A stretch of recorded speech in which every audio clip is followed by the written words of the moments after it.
یہ جو ہے نا جی، اصل میں آج کل تو ایک وبا آ گئی ہے، بڑے پڑھے لکھے لوگ، سمجھدار لوگ جو ہیں سارے سود کھاتے ہیں۔ کوئی ایک بینک بھی نہیں ہے آپ کے پاس جو سودی کاروبار نہ کرتا ہو۔ ابھی اللہ پاک نے مسلمانوں کو توفیق دی ہے کہ انہوں نے اسلامی بینک قائم کیے ہیں، لیکن چند ایک ہیں، وہ ساری ملک کی ضرورت تو پوری نہیں کر سکتے۔ ابھی ان میں بھی کچھ چیزیں کم ہیں شریعت کے اصول کے مطابق، لیکن پھر بھی شکر ہے 80% تو آ گئے نا۔ اچھا، اور پھر یہ جو جدید پڑھا لکھا طبقہ ہے نا، وہ کہتے ہیں جی سود میں اور تجارت میں کیا فرق ہے؟ سود میں بھی تو آدمی پیسے کماتا ہے، تجارت میں بھی پیسے کماتا ہے۔ یہ عجیب بات ہے کہ اسلام میں تجارت حلال ہے اور سود حرام ہے۔ ان جاہلوں سے پھر یہ کہا جائے کہ جی بہن اور بیوی میں کیا فرق ہے، دونوں ہیں تو عورتیں۔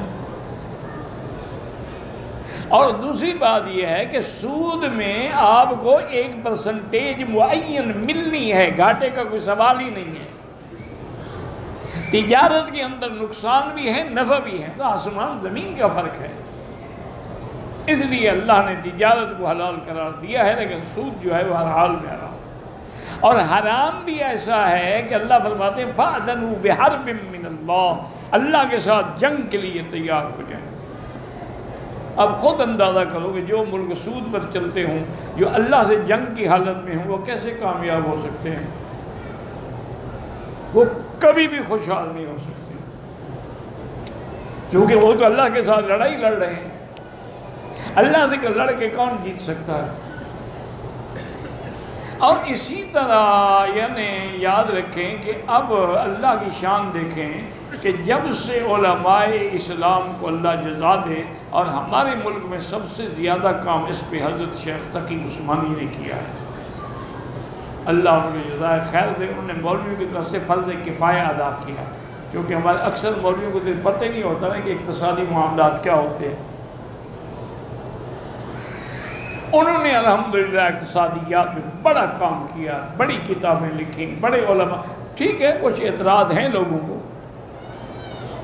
لیکن پھر بھی الحمدللہ تقریباً 80% وہ خالص اسلامی۔ اس کا نتیجہ یہ نکلا ہے کہ اب دنیا کے اندر جو انٹرنیشنل لیول کے بینک ہیں، ان میں سے 25 نے بھی اسلامی برانچیں کھول دی ہیں، کیونکہ انہوں نے دیکھا کہ یار اسلامی طریقے میں تو فائدہ ہی فائدہ ہے، گھاٹا ہے ہی نہیں۔ سود میں تو بینک دیوالیہ ہو جاتے ہیں، اسلامی بینک تو کبھی کوئی دیوالیہ نہیں ہوا۔ تو اس لیے ہمیشہ یاد رکھیں یہ باتیں ہیں۔